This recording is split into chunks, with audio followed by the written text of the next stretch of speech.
하나님께서는 호세아 1장에서 이스라엘 백성들을 향하여서 너희는 내 백성이 아니다, 그러니까 로암미다, 그 다음에 긍휼을 여기지 않겠다, 로루하마다, 이렇게 말씀을 하셨습니다. 그러면 이스라엘 백성들을 포기하시는 것을 말씀하시는 것이냐? 그것은 그렇지 않죠. 내 백성이 아니라고 말한 곳에서 너희는 살아계신 하나님의 아들들이다, 그렇게 불리게 될 것이다 말씀을 하십니다. 그리고 너네들이 다시 내 백성이다 이렇게 불릴 수 있는, 이렇게 회복되는 방법은, 이것은 하나님이 직접 구원의 방법이 되시는 것이다, 되시겠다라고 말씀을 하셨습니다. 하나님은 이렇게 회복에 대한 말씀도 하십니다. 하지만 함께 경고의 말씀도 하십니다.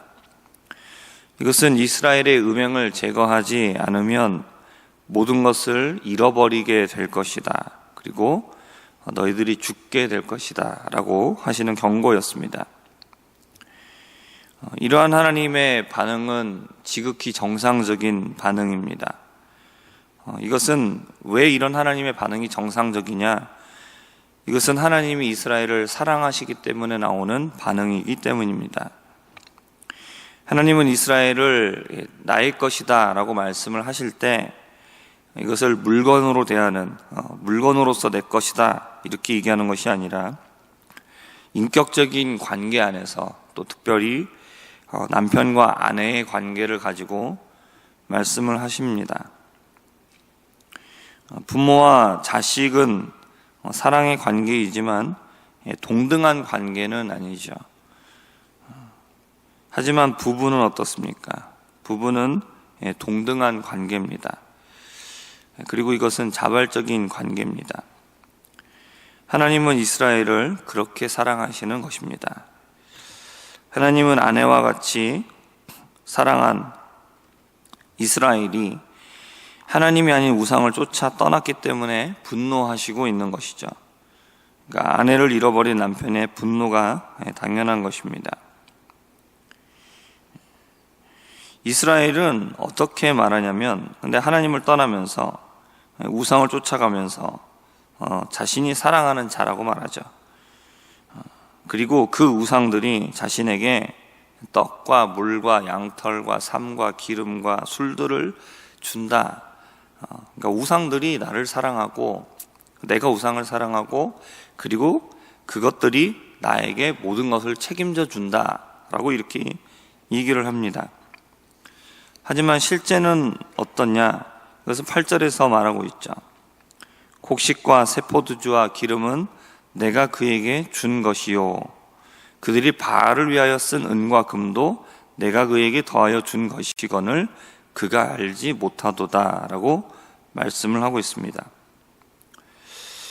그러니까 실상 바알이 주는 것이다, 바알이 나를 책임져 준다라고 생각을 했었지만, 실제로 이스라엘을 책임져 주시는 분은 누구십니까?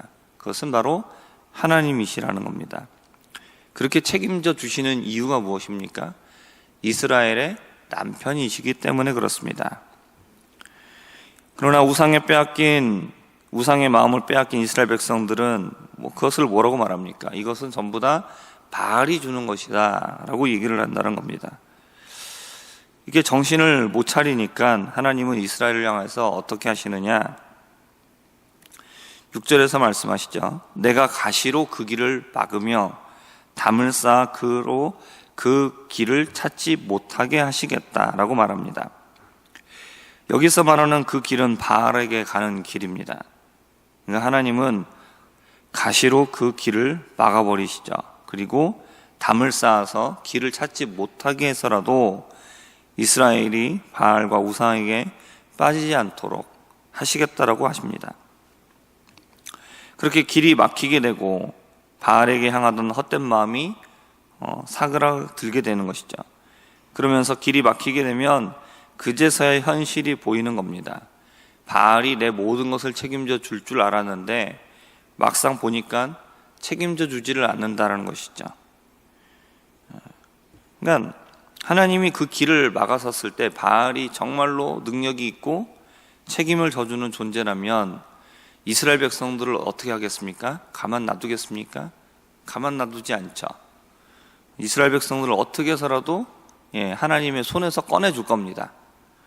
그런데 실상은 어떻습니까? 아무 능력도 없고 책임져 주지도 않는 거죠.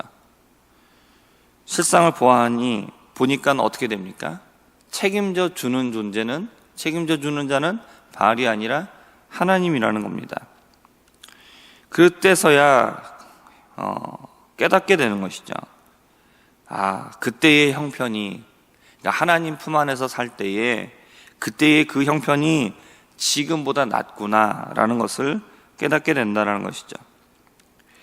그런데 이것을 깨닫게 되기까지 이것이 저절로 되느냐? 그것은 아닙니다. 엄청난 고난과 고통을 겪는 시간이 필요합니다. 9절에서 13절까지 이것이 나오고 있습니다. 9절에서는 모든 양식과 입을 것들을 다 빼앗깁니다. 10절에서는 영광을 받던 이스라엘이 온갖 수치를 당하게 됩니다. 주변의 나라들에게 저렇게 이스라엘처럼 하나님에게 복받은 나라가 어디 있느냐, 이런 얘기를 들었습니다. 그런데 동네 북이 돼가지고 여기서 두드려 맞고 저기서 두드려 맞고 농사 지으면 다 빼앗기고 아주 그런 수치를 당하는 것이 없는 겁니다. 그리고 누구에게서도 도움을 받지 못하죠. 11절에는 절기와 안식, 모든 기쁜 날들을 누리지 못하게 만드십니다. 그리고 12절에서는 바알이 주었다라고 말했었던 그 모든 과실나무들이 황폐화되게 됩니다. 그리고 그곳에서는 수풀과 잡목들만 자라게 되는 것이죠. 그리고 13절에서는 하나님을 버리고 바알들을 섬겼던 날만큼 다시 고통을 당할 것이다 라는 것을 말씀합니다. 신랑 되시는 하나님을 떠난 신부 이스라엘은 어떻게 되느냐? 그야말로 쫄딱망하게 됩니다. 가지고 있던 모든 것들을 다 잃어버리게 되는 것이죠. 왜냐하면 그 모든 것들을 주신 분이 하나님이시기 때문입니다. 원래 이스라엘은 어떤 자들이었습니까? 고멜과 같이 음란한 자들이었습니다. 세상의 다른 민족들과 하나 다를 바가 없었습니다. 하나님 알지도 못하고 하나님께 영광을 돌리지 않았습니다. 하지만 하나님께서 이스라엘을 선택을 하십니다. 선택하신 이유가 무엇입니까? 그들이 다른 나라보다 뛰어나기 때문에가 아니죠. 사랑받을 만한 모습이 없었습니다.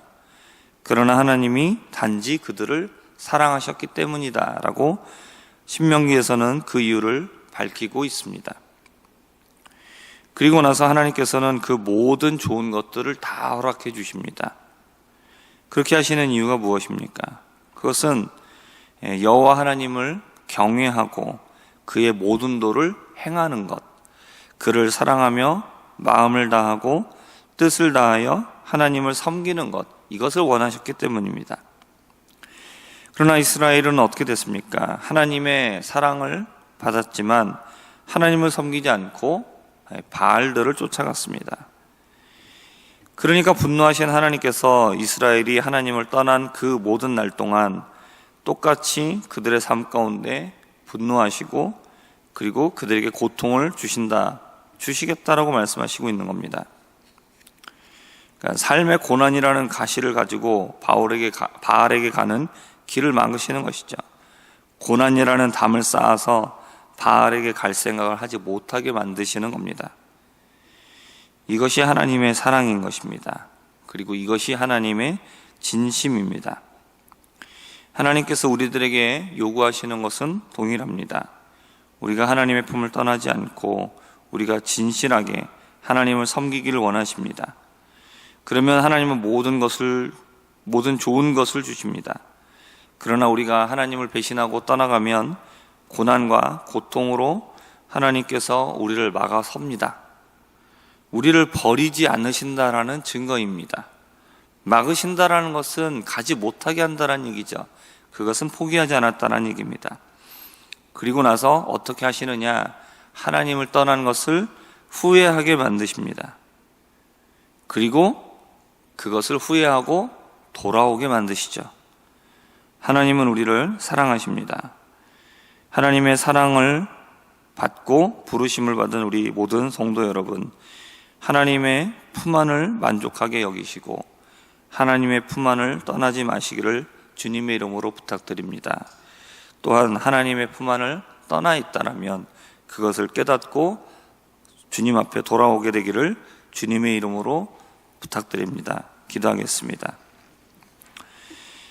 하나님 아버지, 우리가 하나님 앞에 택함을 받을 만한 어떠한 이유가 없음에도 하나님, 우리는 고멜과 같이 하나님을 사랑하지 않고 하나님을 예배하지 않는 그런 자였지만 하나님은 그러한 우리를 사랑하셔서 우리를 하나님 앞으로 불러주셨습니다. 하나님 아버지, 우리가 하나님의 품을 우리가 만족하게 여기고 우리가 하나님의 은혜 안에 거하기를 힘쓰는 자들 되게 하여 주옵소서. 예수님의 이름으로 기도합니다. 아멘.